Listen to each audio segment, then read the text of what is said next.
Welcome to the Compendium Podcast hosted by Leadership Books. In just moments, our host Michele Smith will be joining us with a very special guest. Before we get started, I would like to introduce you to Michele. She's an award-winning marketing professional with years of experience in diverse markets. She is a 4-time published author and is also a seasoned publicist and national speaker. Michele has appeared on Rachel Ray, ABC, CBS, CNN, Fox National News, Success Magazine, and many national radio programs. And she specializes in helping authors and business owners achieve publishing success. Won't you please welcome Michele Smith? Hi, welcome to the Compendium Podcast. I'm so excited because today I have Nicole Martin with me, and she's an amazing author of 3 different books, the Chief Empowerment Officer of HR Boost, as well as the founder, and it's been featured in Forbes and numerous media outlets. Welcome, Nicole. How are you today?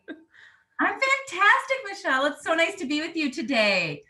Very excited. So the book I really wanted to chat about is the one that you're actually keynoting in Paris, which is absolutely fantastic with COVID. Now people are starting to travel again. So let's get into the power of joy and purpose and just tell us about the book and the principles and let everybody know. Sure. Well, I think that the calling for the power of joy and purpose, which is my most raw and intimate, transparent book as a woman business owner, a mother, wife, etc. And how do we bring joy and purpose, to our presence? And it was all spawned off of a quote I read. Michele, you being a PR, maybe you remember the Reader's Digest? Oh, yeah. So back in the day, my mom used to have the Reader's Digest in the, house. And I remember reading a quote when I was at the age of 10 years old. And it said, presence is more important than just being present.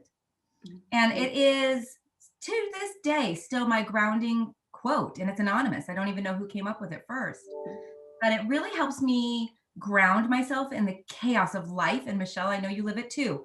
We're mothers, we're juggling our businesses, etc. And I come back to just asking myself that personal question: am I living with presence, heart, mind, body, soul in this moment? And it's so easy to get caught on the hamster wheel, and it's so easy to get lost and distracted and working on auto. We're all guilty of it. And I came to a life milestone, I guess. We all grow up, we live the beliefs that are projected upon us. We reflect on our being, young people and our parents and how they raised us. And then we choose our careers. We go that direction, maybe what somebody projected on us as well, or maybe our own spawning of passion going forward.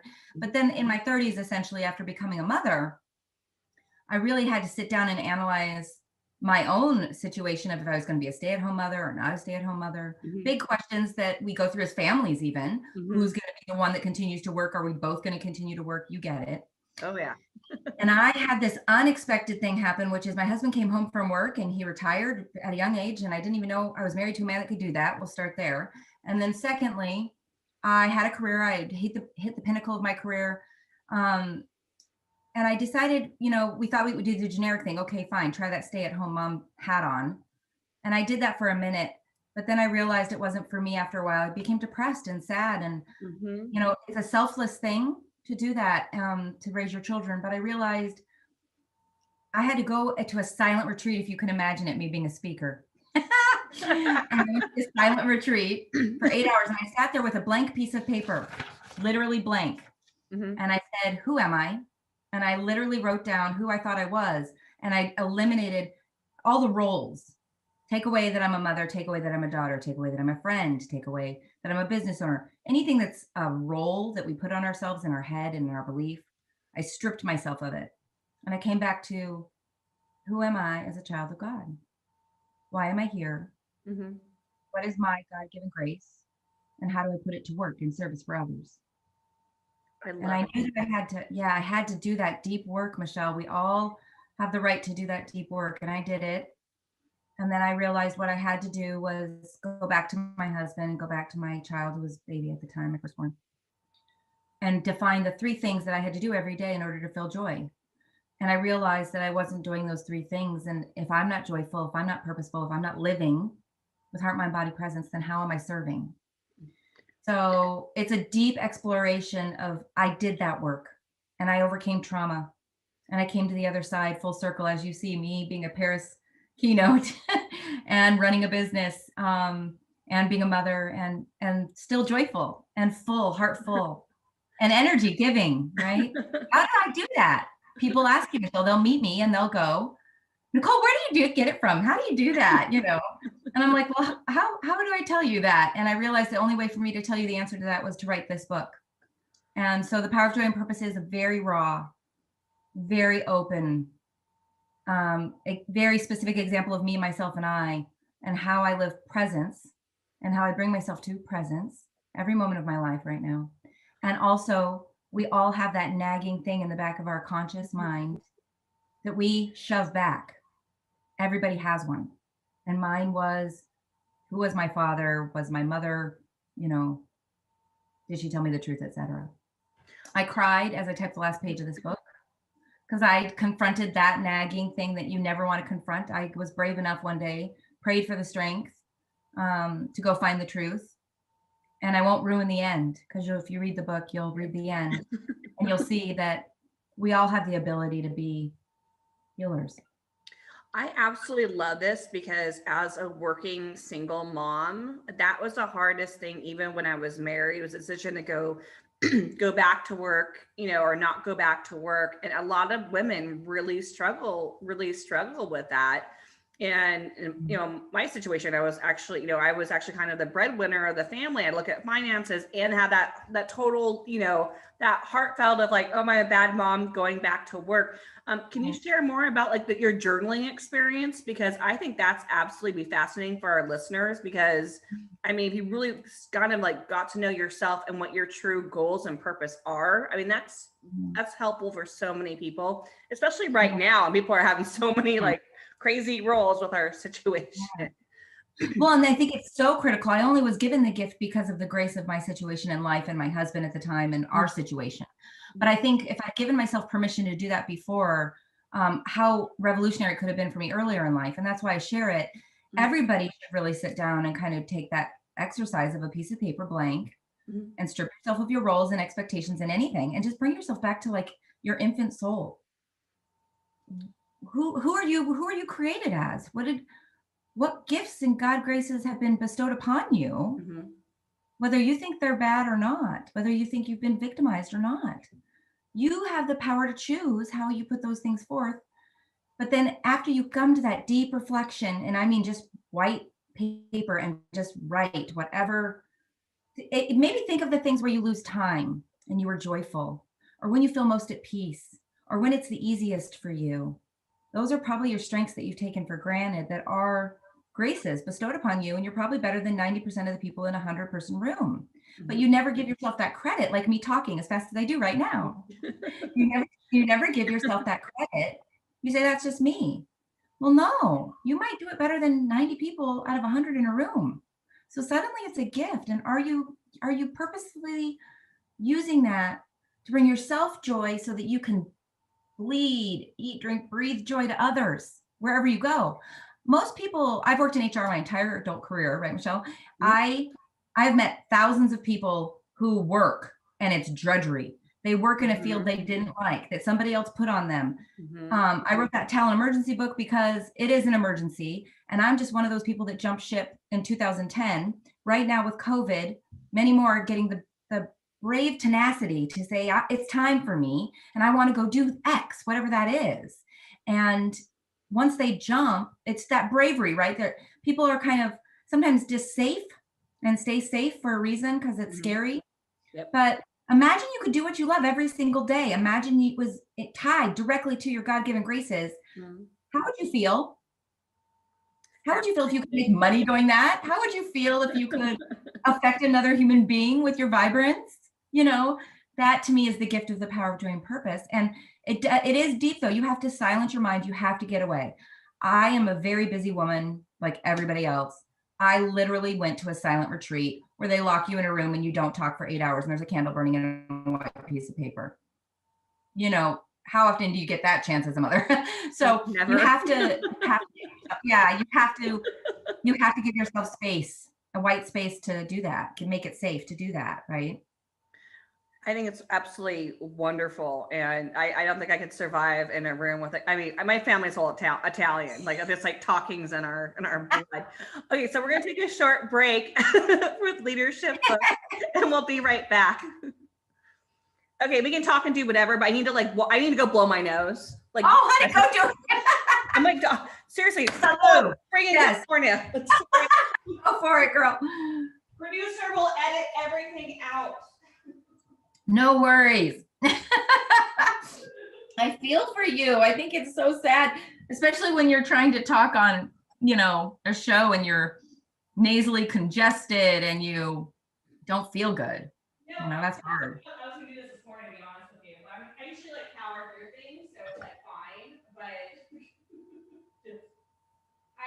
for whatever reason, Northern California has the worst problem with allergies ever, because some genius from overseas decided to install I don't know, 10 million different trees downtown Sacramento. And so even if you don't have allergies, you end up having allergies after you move here. I feel for you. Well, and if you have ever been tested, I went and saw an allergist and did a complete food and environmental panel. And I highly recommend seeing somebody that does that, because it's so empowering when you know exactly what you're allergic to. Yeah, I need to do that, because honestly, it's very beneficial to do that. By the beach, no problem. But when I first got married and moved back up here, I literally had to sell my red Mustang convertible, which was traumatizing for me. But my ex-husband's like, you cannot breathe outside. We do not need a. Okay, so it's kind of where we just feel like, and I only got that now in my 30s, and I must have given it all to my kids. They took all the good stuff out of me. Right? Because we just start falling apart as women. It's like, what happened? What happened to your body? What happened to my sleep schedule? What happened? Just kind of whatever. Until you're a parent, you don't get and props to you for having a little one and a teenager. Wow. You have you're busy. All right. Oh my God. And Joseph was the catalyst. My first Jack was the catalyst for me going out on my own and starting a business. Uh-huh.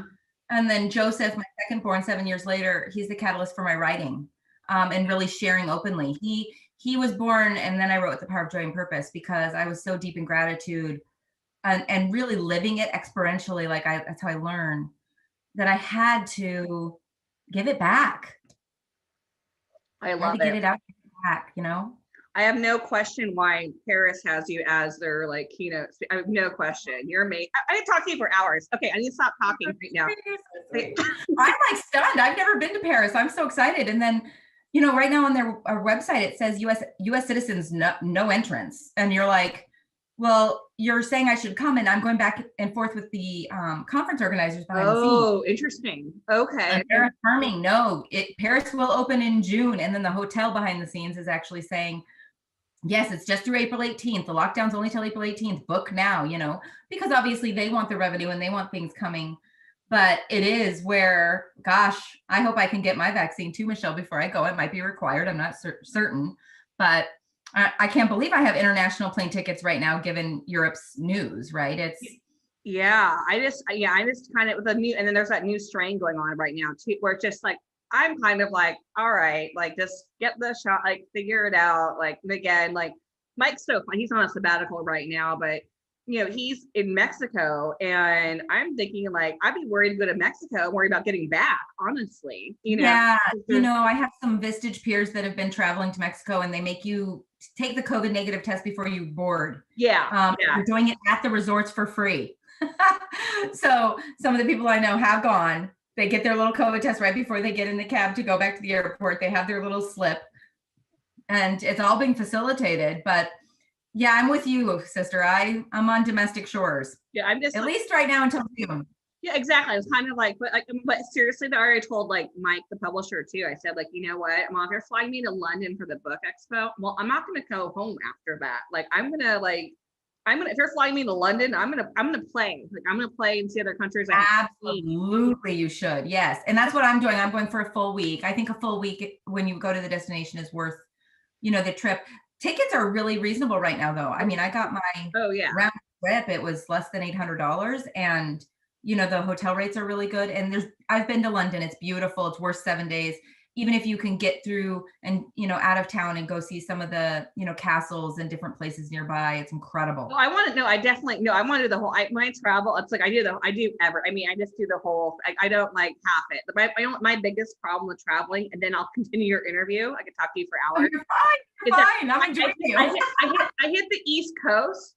And then I've been to almost every island off of the East Coast, but I just don't make it past. So I finally got to Italy. But I'm the beach girl that goes island hopping everywhere. I mean, not complaining. Like, I'm very, God bless, very fortunate. But I'm like, okay, if I'm going to Europe though, and the funny part is that I didn't realize that the publisher has a travel bug too. Because I said, hey, by the way, I'm not going home.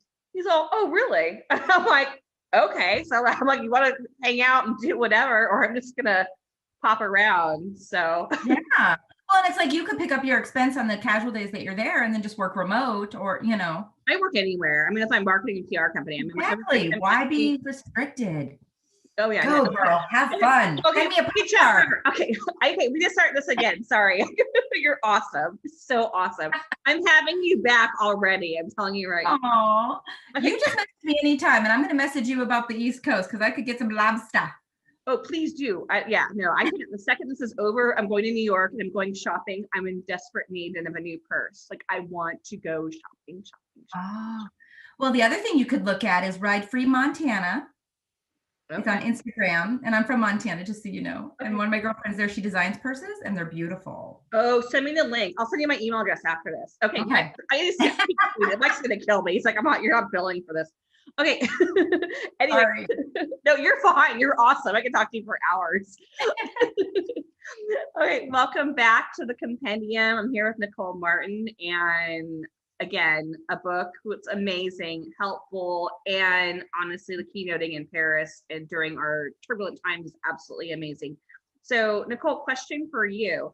So, with your HR experience background during our current situation, can you address like COVID and like what could help with your books that help and just motivate people, because everyone's in this whole transitional time right now, whether they're at my state, they're not going to the office anymore, they're at home, and any advice or anything from your books that you can pull to motivate people, especially working moms that are at home, would be, I think, be actually great for our listeners.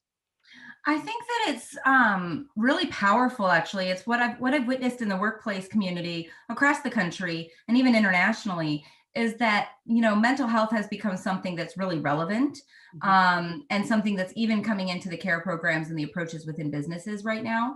And I think it's incredible. And the companies that do it and do it well and make it psychologically safe to speak openly across any kind of predisposed categorization of who we are.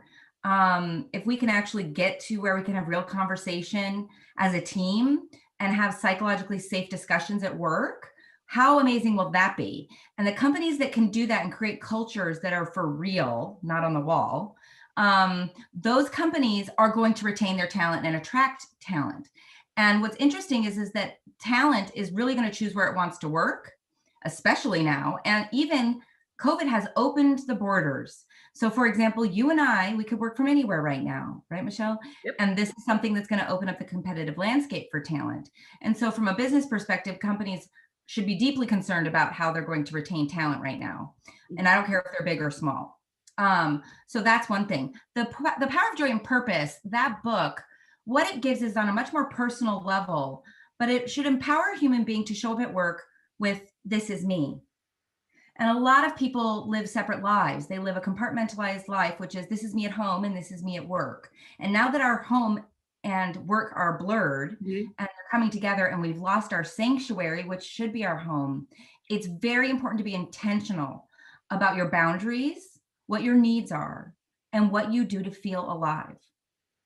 I think that people must do this personal work so that they can be better for themselves and their own health and wellness, well-being. But then obviously many of us have family members in our homes. I think we have to put that oxygen mask on right now. And the beautiful thing about COVID, the gift of COVID, is that there's no time like right now. And it's put an expeditious feeling in the air of how important it is to live for yourself now, but don't do anything that's not meaningful. And a lot of work can be drudgery, like I said. And what businesses can do is help people understand how their handprint is affecting something greater than them. How they're doing something meaningful. And that can be, I work with manufacturers and all kinds of clients, Michele, and they'll tell me, oh, it's just a manufacturing job. People can't grow within that job. It's repetitious, et cetera. No. If the bricklayer is laying a brick on a house and he's always a bricklayer, he needs to be able to hear the messaging that the brick builds a wall and the wall builds a house and the house is in a community. And he has to know his handprints on that. How do we do that in every aspect of business, in every aspect of life? And there's a lot of leaders at all levels within businesses. And you're a leader, Michele. I'm a leader. I believe that leadership is everywhere, but a lot of people don't look in the mirror and say, I can lead from where I stand today, and this is how I'm going to affect change in my circle. I absolutely love that. So how do you recommend with your HR background for helping out with, just again, the struggle of like creating boundaries at home and having like leadership at the same time while like, enforcing like a positive message? Because again, we've been dealing with this for, over, it seems like forever now, but if you could Groundhog Day, right? Just like we're not done yet. So I think that it's been a challenge for a lot of businesses because they have a lot of things to overcome within the paradigm shift, which is first thing is to be vulnerable and real with people and let them know how the business is doing. Some businesses are hurting right now. Me, I would have always said before COVID, get everybody in a room and have a meeting. Couldn't do that. Nope. So, it's an example of how things have changed. And so I had to become really real. I remember the day that Illinois locked down, I literally sent an email with all my financial transparency to the team and let them know where we were at and what we were going to do and how long I could coast and, but then no matter what happened, I'm still going to be doing what I do. And I knew that to my core. So that truth, I think speaking truth to people and not treating adults like children and trusting adults to do good work. I think most people come to work trying to do good. Trust is huge. And many people have a hard time truly, genuinely trusting their talent, especially, the borders that have been blurred and people working from home. And I think that those are two pivotal things that people need to overcome, which is empower people to lead from where they stand and quit thinking it's a hierarchy. So that's one paradigm shift. That's great. The second one would be, how do we lead? And helping people understand how we lead is a conversation that should happen among the workforce. It's like workforce alignment of, well, how do we expect strategic leaders to lead and define? How do we expect operational leaders to model for us? If you want my respect, what do I expect you to do? We don't talk about these expectations, but they're in everybody's heads. And so you have to have real conversations to put some common language around how leadership lives. And then in my business, I reinforce it with $1. I literally give each of my employees $20 a month to throw at their peers whenever they see how leadership is lived in our business. Right. And then, I think that having real support and care. For example, I have chaplains in my business. I think that you've got to give your people resources to take care of themselves. And in a whole new way, the benefits of supporting people and their families is really trending right now within HR practice and innovation. Some of the companies, even a bank that's a client of mine in Chicago, they ultimately created learning centers on site for the people to bring the children to work, when the schools were closed. So the innovation and things that you're seeing happening are really going in a whole new direction of, does our business develop and provide the resources for a person to excel on all levels? And that's the new benefit strategy. But getting even closer to what's on the topical bandwidth of what's happening in our streets, getting a light look, but through the lens of your employees and their voice about what they'd like to do about it and committing to that. In my business, we call it active diversity. And so we don't believe it's about just giving money to a charity. We wanted to actually give it where it could make a difference. So we started a scholarship program in the inner city of Chicago for people who want to get into HR, for example, like trying to get something that people can latch onto, that they can feel part of, a movement that's good. I love it. Can I clone you for everybody? Like, you're fantastic. Like Nichole, I can speak with you for 3 hours, but at the end of our show, I just let you if you can tell our listeners like what you have going on, where they can buy your book, if they want to fly to Paris and meet you, like that info. Yes, that'd be amazing. But just what's going on? What's new with you? And please address that. Well, so my business is HR Boost. We're an HR shared services firm, and we're a PEO alternative in Chicagoland, but we do provide virtual services nationally, and we're a strategic alliance partner with best and brightest companies to work for. So I do believe in the top 10% of CEOs that do believe in leadership at all levels and care about their people. My books are my passion projects. That's NicoleMartin.live. And some of the new things that are coming up, we have a new book coming out in August called The Professional Woman, Pivoting to the New Normal. And I wrote the first chapter in that book called Evidence. Good things happening, ladies. And then to partner with that is No Fear Negotiation for Women. And we do workshops and things. A lot of women have emotional journeys that they go through. And I can say that because I am one who went through one. And I can say that, they need different advice to help them get out of their head a little bit and execute a little bit more diligently without the emotion. And so we really give precise processes in our book, No Fear Negotiation, so that women can go through something. I took a year-long jaunt to the ask, so to speak. And if I can help another woman do it in 24 hours, wouldn't that be great? Absolutely. Nicole, thank you so much. Absolute pleasure. Like speaking Likewise. Absolute pleasure. So stay tuned for more from Nicole because she's definitely going to be back on our show. Thank you so much for your time today. Yes. Have a wonderful day. A blessed day, darling. Thank you. You too. All right. Thank you. Thank you for joining us for today's broadcast. I do hope you enjoyed it as much as I did. And be sure to visit us online at leadershipbooks.store. There you'll find the works of some of the finest thought leaders today. And be sure to tune in here each week to gain even deeper insights from one of those leaders on the Compendium Podcast.